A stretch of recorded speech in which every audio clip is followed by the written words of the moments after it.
봄바람이 담벼락을 스치고 지나가던 1944년의 어느 날이었다. 마당가에 피어난 진달래가 살랑살랑 흔들리는 모습을 바라보며 순이는 어머니의 무릎을 베고 누워 있었다.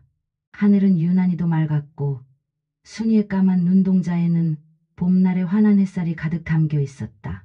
어머니, 저기 꽃잎이 날아가요. 그래, 우리 순이처럼 예쁘게 춤추면서 날아가네. 어머니도 예쁜 꽃잎처럼 날아가실 거예요? 우리 순이가 있는데 어머니가 어디 가겠니? 어머니는 순이의 까만 머리칼을 쓰다듬으며 미소 지었다. 그때만 해도 순이는 몰랐다. 그 봄날의 약속이 이토록 짧을 거라는 것을. 순아, 이리 와서 밥 먹어야지. 큰오빠가 마당 안쪽에서 순이를 불렀다. 어머니, 저 밥 먹고 올게요. 순이는 깡충깡충 뛰어가다가도 몇 발자국마다 뒤를 돌아보며 어머니를 향해 방긋 웃어 보였다. 저녁 식사 후 가족들은 마루에 모여 앉았다. 아버지는 신문을 보시고 어머니는 순이의 옷을 기워주셨다. 멀리서 들려오는 울어라 은방울이라는 노래가 어스름한 봄날의 저녁 공기를 적셨다. 어머니, 이 구멍은 어떻게 난 거예요? 우리 순이가 놀다가 난 거지. 어머니 손이 참 빨라요. 저는 언제쯤 어머니처럼 바느질을 잘할 수 있을까요? 곧 우리 순이도 크면 어머니보다 더 잘하게 될 거야. 그러나 그의 늦봄, 어머니의 기침이 심해지기 시작했다. 처음에는 감기려니 했던 기침이 점점 더 깊어져 갔다. 순아, 어머니가 좀 쉬셔야 해. 방해하지 말고 오빠랑 놀자. 어머니, 아프세요? 괜찮아. 우리 순이. 조금만 쉬면 나아질 거야. 하지만 어머니의 상태는 나아지지 않았다. 의원을 모시고 왔지만 어머니의 창백한 안색은 봄날의 꽃잎처럼 시들어갔다. 그리고 마침내 그날이 왔다. 순이는 아직도 그날의 새벽을 잊을 수 없다. 온 집안이 부산스러웠고 어른들의 발걸음 소리가 분주했다. 어머니가 어디 계세요, 어머니? 순이는 방문 앞을 서성며 물었다. 아무도 대답해주지 않았다. 발인 날 순이는 여전히 어머니를 찾았다. 어머니는 왜 안 보여요? 어디 가셨어요? 까만 상복을 입은 사람들 사이에서 순이는 계속 어머니를 불렀다. 어머니, 어머니, 어디 계세요? 순이의 목소리가 점점 더 커졌다. 우리 어머니 어디 계시냐고요? 말씀해 주세요. 순이의 외침에 조문객들은 고개를 돌렸다.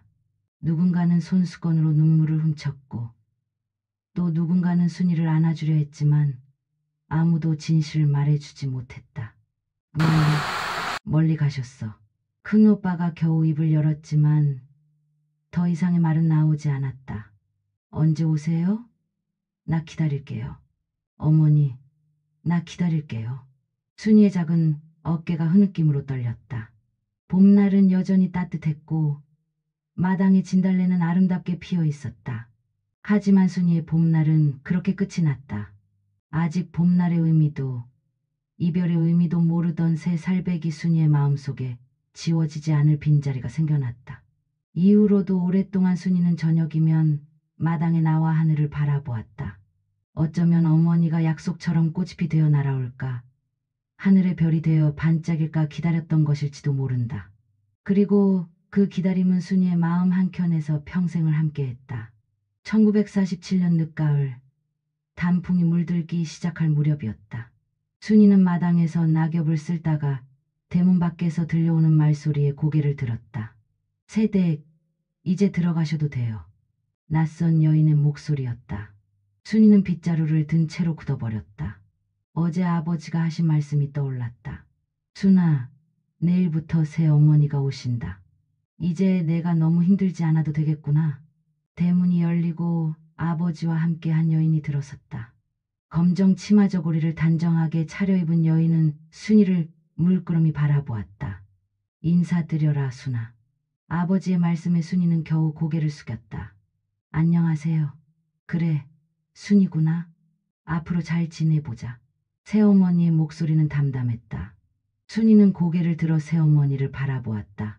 친어머니보다 조금 더 나이가 들어 보였고 입술 끝이 약간 처져 있어 늘 불만스러워 보이는 얼굴이었다. 방은 제가 정리해놨습니다. 큰오빠가 나와서 말했다. 새어머니는 고개를 끄덕이고는 방으로 들어갔다. 그날 저녁 식구들이 모여 첫 식사를 했다. 새어머니가 차려온 밥상이었다. 앞으로 우리 가족이니 서로 잘 지내야 한다. 아버지의 말씀에 모두가 조용히 밥을 먹었다. 하지만 평화로운 시간은 오래가지 않았다. 순아, 그렇게 천천히 설거지를 하면 어떡하니? 벌써 해가 저물었잖니. 새어머니의 꾸짖는 소리가 부엌에 울렸다.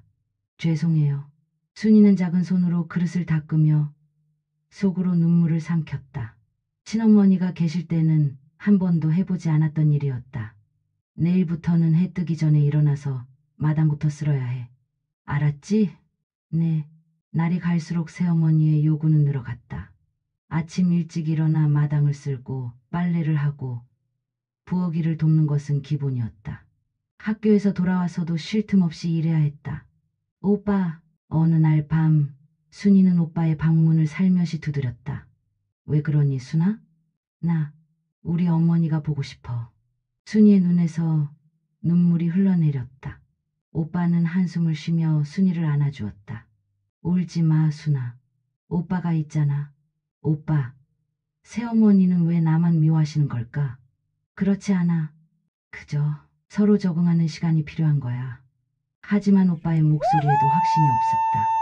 여름이 되자 새어머니는 순이를 더욱 엄하게 다루었다.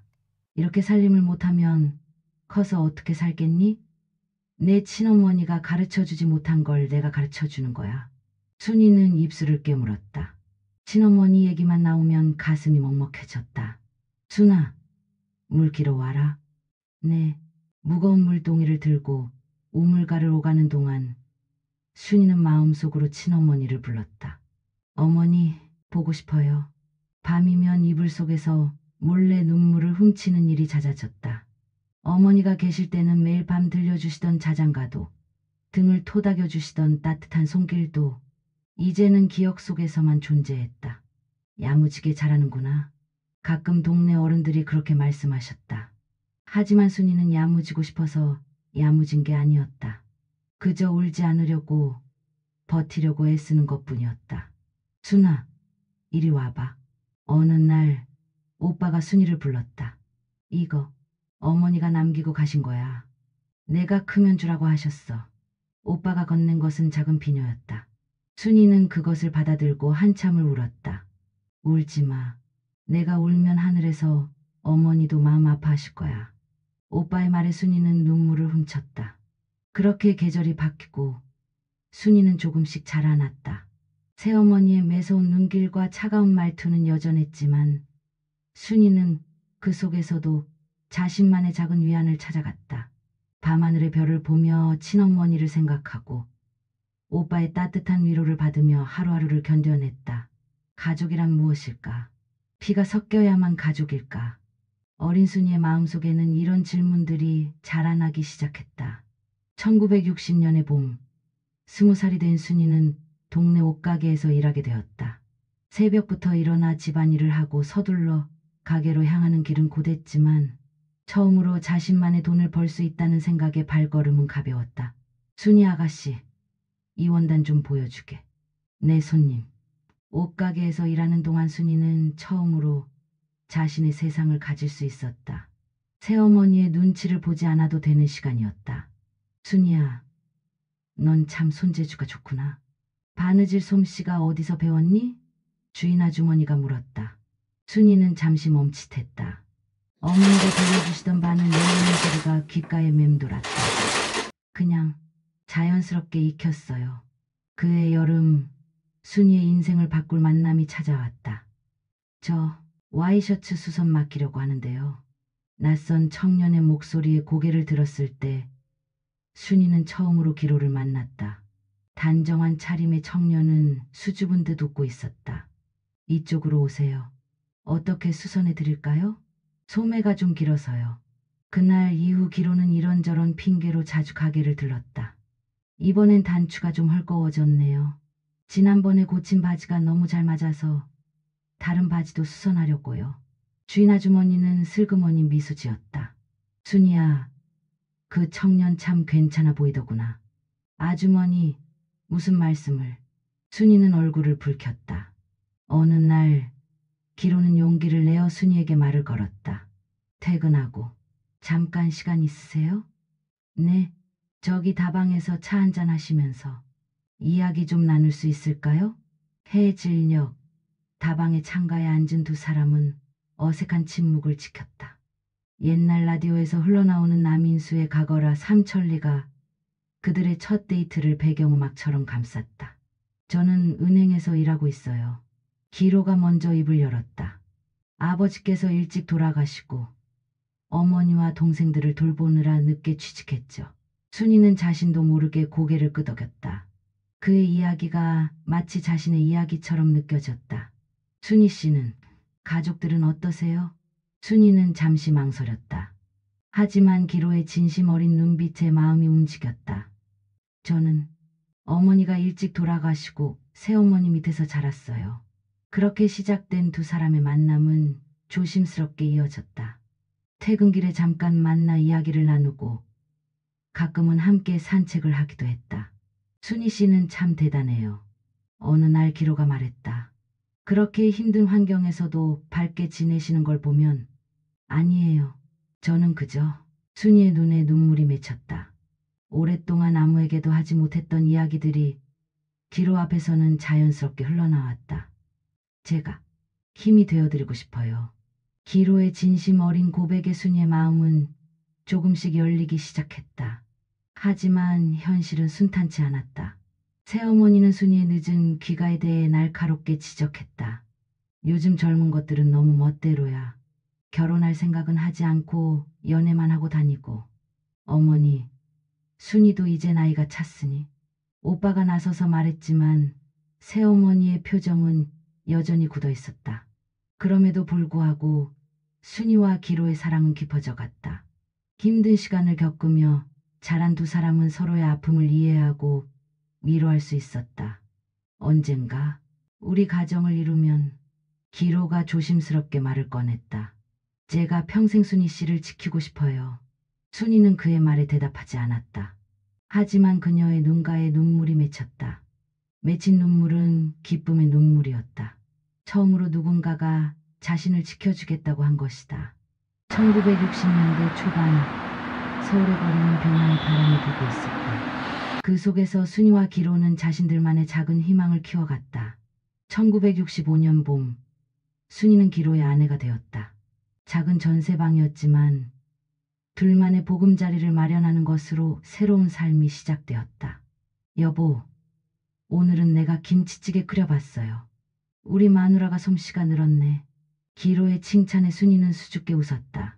새어머니 밑에서 배운 집안일이 이제야 빛을 발하는 듯했다.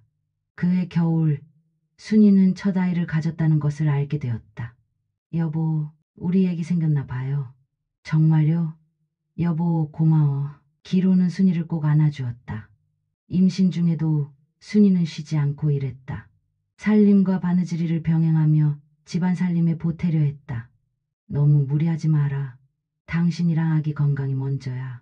기로의 걱정 어린 말에 순이는 고개를 저었다. 괜찮아요. 나는 힘든 게 익숙해요. 첫째 아들이 태어났을 때 순이는 처음으로 진정한 모성을 느꼈다. 여보, 우리 아들 눈이 당신을 닮았어요. 젖을 물리며 아기를 바라보는 순이의 눈에는 행복한 눈물이 고였다. 그리고 2년 뒤 둘째가 찾아왔다. 이번엔 딸이에요. 우리 딸이구나.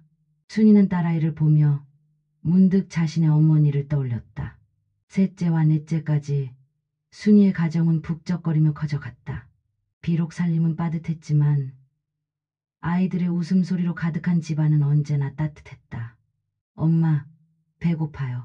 조금만 기다려. 금방 밥 차려줄게. 아이들을 위해 밥을 하고 빨래를 하고 늦은 밤까지 바느질감을 들여다보는 생활이 이어졌다. 여보, 내가 당신을 너무 고생시는 것 같아. 미안하구먼. 괜찮아요. 우리 아이들 보면서 힘이 나요. 순이의 대답에는 진심이 담겨 있었다. 어머니를 일찍 여인 자신과 달리 아이들에게만큼은 따뜻한 어머니가 되고 싶었다. 엄마, 이거 봐요. 오늘 선생님께 칭찬받았어요. 아이들이 학교에서 받아온 공책을 보며 순이는 작은 행복을 느꼈다. 가끔 밤늦게 잠든 아이들의 얼굴을 바라보며 순이는 생각했다. 어머니, 저도 이제 엄마가 되었어요. 잘하고 있나요? 비록 경제적으로는 풍족하지 않았지만 순이의 가정은 사랑만큼은 넘쳐났다. 기로의 든든한 지지와 내 아이들의 웃음소리는 순이의 삶의 가장 큰 위안이 되었다. 1970년대 중반 서울 변두리의 작은 골목. 순이의 하루는 여전히 새벽부터 시작되었다. 엄마, 내 교복 좀 봐줘요. 단추가 또 떨어졌어요. 큰아들이 교복을 들고 왔다. 그래, 이리 줘봐. 엄마가 금방 달아줄게. 아침 식사를 준비하며 순이는 마음속으로 장부를 정리했다. 이번 달은 큰아들 학원비에, 둘째 딸 책값에, 막내는 새 신발이 필요하다고 했었지. 여보, 오늘은 좀 일찍 들어올 수 있어요? 출근하는 기로에게 순이가 물었다. 오늘도 야근할 것 같아. 미안해. 기로는 은행에서 승진했지만 늘어난 월급만큼 물가도 올랐다. 내 아이의 교육비를 감당하기 위해 기로는 더 많은 시간을 일해야 했다. 엄마, 나도 학원 다니고 싶어요.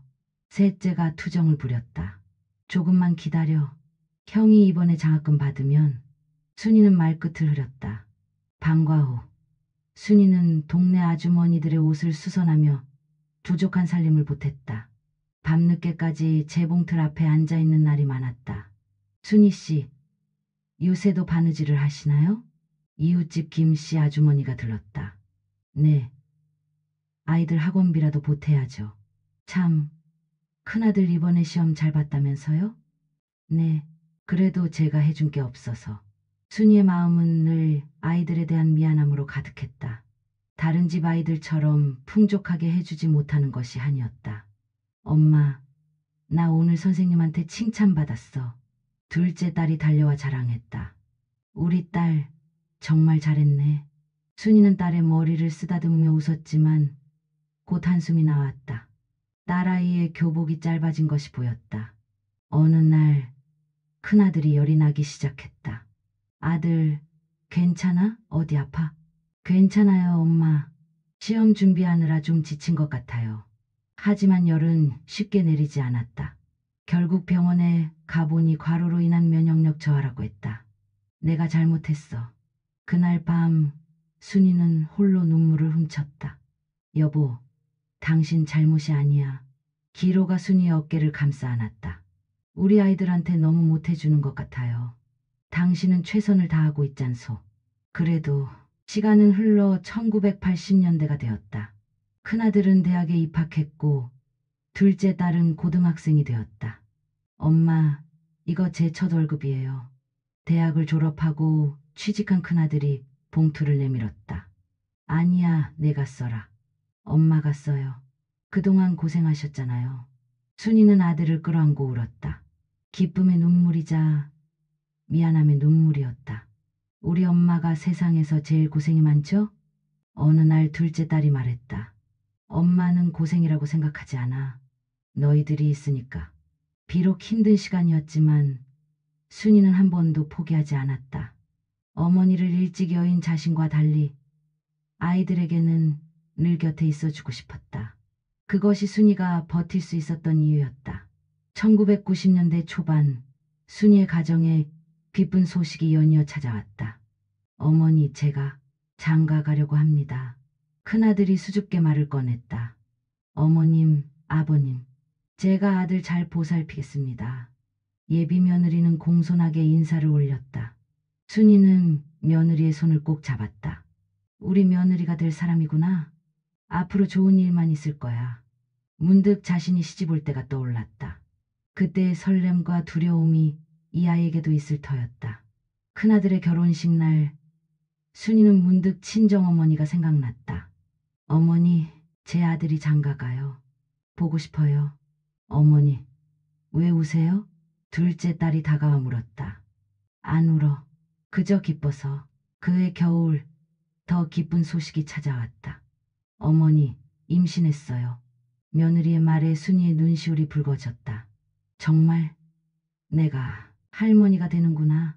첫 손주가 태어났을 때 순이는 오랜만에 진정한 행복을 느꼈다. 여보, 우리 손자 보세요. 꼭 우리 큰아들 어렸을 때 모습이에요. 기로도 행복한 미소를 지었다. 둘째 딸도 직장에서 좋은 사람을 만나 결혼했다. 셋째와 넷째도 각자의 자리에서 성공적인 삶을 살아가고 있었다. 어머니, 이제 좀 쉬세요. 저희가 다 컸잖아요. 어느 날 둘째 딸이 말했다. 그래도 너희들 걱정하는 게 엄마의 일이지. 순이와 기로는 작은 아파트로 이사했다. 자녀들이 마련해준 곳이었다. 여보, 우리도 이제 좀 쉬면서 삽시다. 기로가 말했다. 그래요. 이제 우리 시간도 가져볼까요? 주말이면 자녀들과 손주들이 찾아왔다. 집안은 금세 시끌벅적해졌다. 할머니, 이거 제가 그린 거예요. 우리 손주가 그림을 참 잘 그리네. 손주들을 무릎에 앉히고 옛날 이야기를 들려주는 순이 얼굴에는 주름이 깊어졌지만 그 미소만은 여전히 따뜻했다. 엄마, 정말 행복해 보이세요. 큰아들이 말했다. 그래, 너희들 보면서 살아온 세월이 헛되지 않았구나 싶어. 저녁이면 순이와 기로는 동네를 산책했다. 여보, 우리 참 많은 일이 있었죠? 그래요. 하지만 당신이 있어서 다 이겨낼 수 있었어요.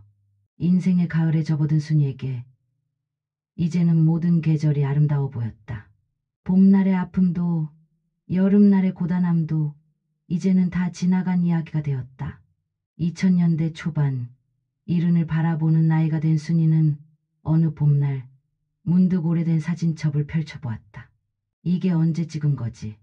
흑백 사진 속 어린 순이의 모습이 담긴 사진 한 장이 눈에 들어왔다. 어머니의 무릎을 베고 누워있는 모습이었다. 할머니, 뭘 보세요?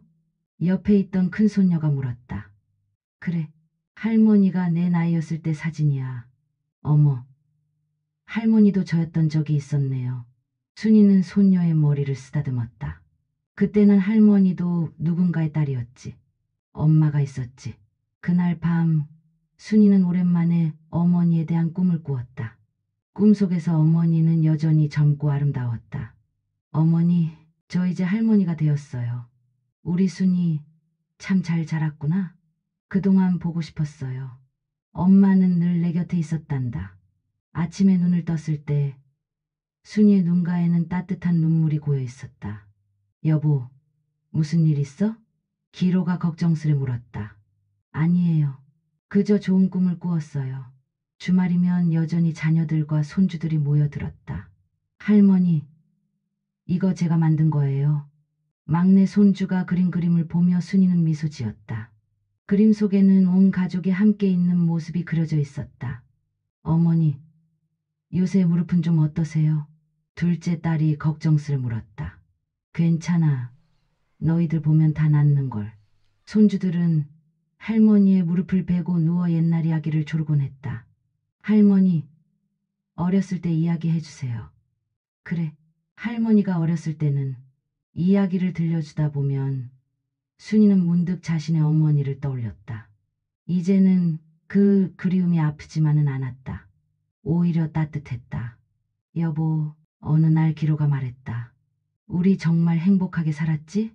그래요. 당신이 있어서 행복했어요.